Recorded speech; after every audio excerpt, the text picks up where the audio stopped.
You know what they say, two's a crowd, but three's company. Actually, have I got that the wrong way round? Either way, some of the greatest wrestling matches of all time have had 3 participants. Whether they were fighting for championships, glory, or even the love of a good woman, these sets of triplets all proved that 3 is indeed the magic number. Before we start, we are not including tag team triple threats on this list. We are looking at 3 men or women duking it out. And before we start, a few honorable mentions. The Shield triple threat at 2016's Battleground, Daniel Bryan versus Randy Orton versus Batista in the main event of WrestleMania 30, and Edge versus Daniel Bryan versus Roman Reigns at WrestleMania 37. With that said, I'm Adam Pacitti from Cultaholic Wrestling, and these are the 10 greatest triple threats in WWE history. Join us!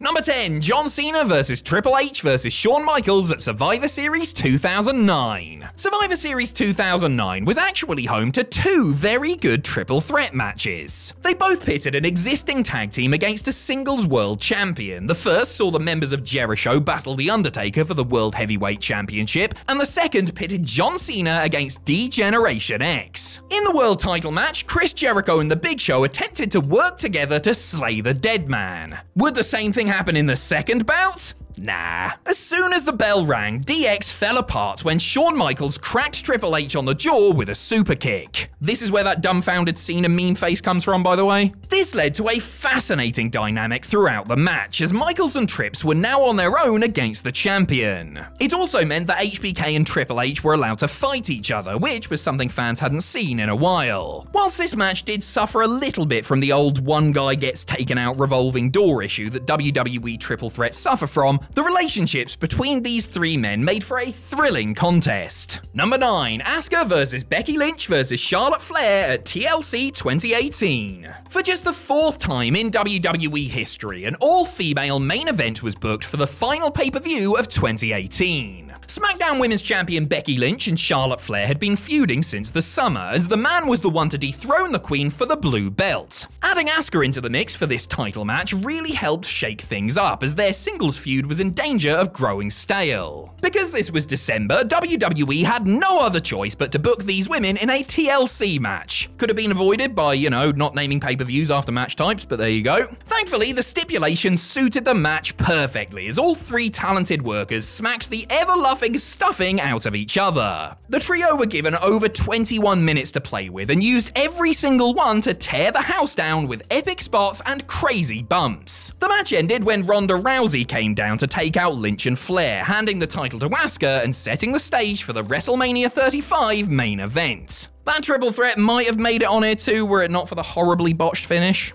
Number 8, Charlotte versus Becky Lynch versus Sasha Banks at WrestleMania 32. In terms of historical significance, this match might just be the most important one on this list. Charlotte, who had yet to gain her father's surname at this point, was the Divas champion heading into WrestleMania 32. Thankfully, WWE realized that having their female competitors fight over a sparkly butterfly might be a little bit demeaning. Crazy, I know. They finally retired the Pink Menace and introduced a brand new women's championship for Charlotte, Becky Lynch, and Sasha Banks to compete for at Mania. 3 of the 4 horsewomen gave this new title the epic first battle it deserved. They brought all of the skills and chemistry that had started the women's revolution down in NXT to give WWE main roster fans perhaps the greatest women's match of all time up to that point. In the end, Charlotte won the match to become the inaugural champion. However, the real winners here were the fans and women's wrestling as a whole, but really it was Charlotte. Number 7, The Rock versus The Undertaker versus Kurt Angle at Vengeance 2002. Not quite the Attitude Era, not quite so defined ruthless aggression, the first half of 2002 often gave us a wonderful mixture of stars competing against each other. That includes this match, featuring Big Evil Undertaker, the freshly bald Kurt Angle, and the Scorpion King himself. The 3 legends gave us one of the best pay-per-view main events of the entire year. The Undertaker was heading into the match as undisputed champion, having won the belt off Hulk Hogan a couple of months prior. Clearly, he was really happy to be finally working with people who didn't qualify for a complimentary bus pass, as he went all out in this this match. All three of these guys brought something different to this party. Angle was the technical wizard, Rock the valiant showman, and Taker the bruising heavyweight. This clash of styles made for compelling viewing, as these titans of the ring all presented a strong case for leaving with the gold and produced a wonderful sequence where they all tried each other's finishes on each other. In the end, it was the Dwayne that got the victory, pinning Angle with a rock bottom to become a then record-setting 7-time world champ. Number 6, Brock Lesnar versus Kurt Angle versus The Big Show at Vengeance 2003. The year 2003 was all about the rivalry between Brock Lesnar and Kurt Angle, because it definitely wasn't about the Triple H Goldberg feud on Raw. A pair of super athletic, pain-resistant freaks, Angle and Lesnar were a match made in terrifying, muscly heaven, and they put on many memorable matches across the year. They were both involved in the main event of Vengeance 2003, although they weren't alone. Big Show, the man who had ended Lesnar's undefeated streak the year before, had also wormed his way into the mix, setting up a triple threat for Brock's belt. Though some fans thought he might drag the other men down, Show's inclusion was actually a great addition. He gave both men something to work around, meaning that they could modify spots from their previous match instead of just trotting them out again. They also made Show look like something of a monster, which he hadn't been effectively presented as in a good long while. In the end, Angle pinned the champion to pick up the belt, setting in motion yet more wonderful singles matches between the two. Number 5, The Rock versus Triple H versus Kurt Angle at SummerSlam 2000. The main event WWE title match at SummerSlam 2000 was all about 3 people: Triple H, Kurt Angle,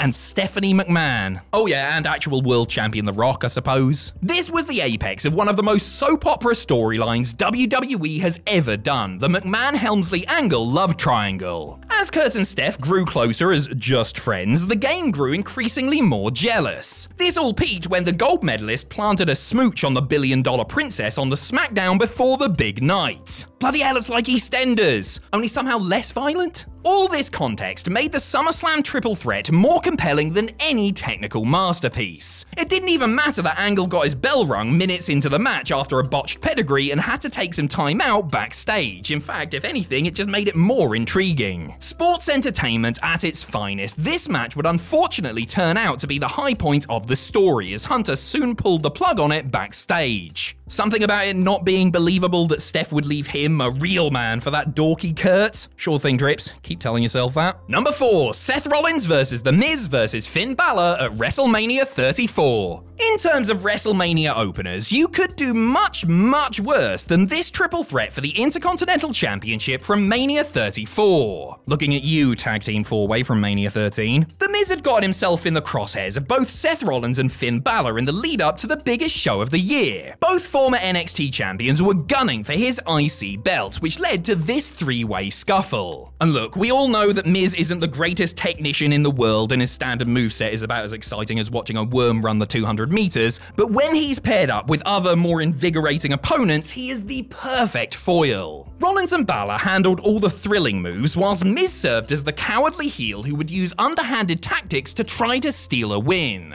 This gave the match a really entertaining structure to work around, and all 3 participants worked with each other brilliantly. Seth got the win in what was one of the best matches on the entire Mania card. I mean, it was certainly better than that pitiful Brock-Roman main event, and I tell them that to their faces too, and then run away really quickly. Number 3, Brock Lesnar versus John Cena versus Seth Rollins at Royal Rumble 2015. Speaking of the Beast Incarnate, here he is again, this time defending his WWE Championship against 2 very different opponents at Royal Rumble 2015. Lesnar had been champion since SummerSlam, where he conducted an experiment on John Cena to see how many times a man could be dropped on his neck and still become a famous movie star. Cena had come close to regaining the title at Night of Champions when Seth Rollins attempted to cash in Money in the Bank and ruined everything. A few months later, this highly charged triple threat was made. The early stages of this match were based around just one thing: trying to kill Brock Lesnar. A sound strategy, I'm sure you'll agree. Cena and Rollins went hell for leather to keep Lesnar down, succeeding when the Architect hit an elbow drop drop on him through the announce table. Cue Rollins and Cena having some one-on-one time, which is never a bad thing, before Lesnar rose from the dead to pin Seth and retain. A match of two halves, as they say in football, each as gripping as each other. Is that what they say in football? Don't really watch it. Is Beckham still playing? Number 2, Chris Benoit versus Triple H versus Shawn Michaels at WrestleMania 20. Daniel Bryan versus Randy Orton versus Batista. Roman Reigns versus Daniel Bryan versus Edge. The last 5 minutes of WrestleMania 31. These are all WrestleMania triple threat main events and they all absolutely ruled. However, the best of the bunch must be from the night where it all began again. Still have no idea what that tagline means, by the way. The big World Heavyweight Championship bout at WrestleMania 20 looked like it was going to be between champion Triple H and scorned former friend Shawn Michaels.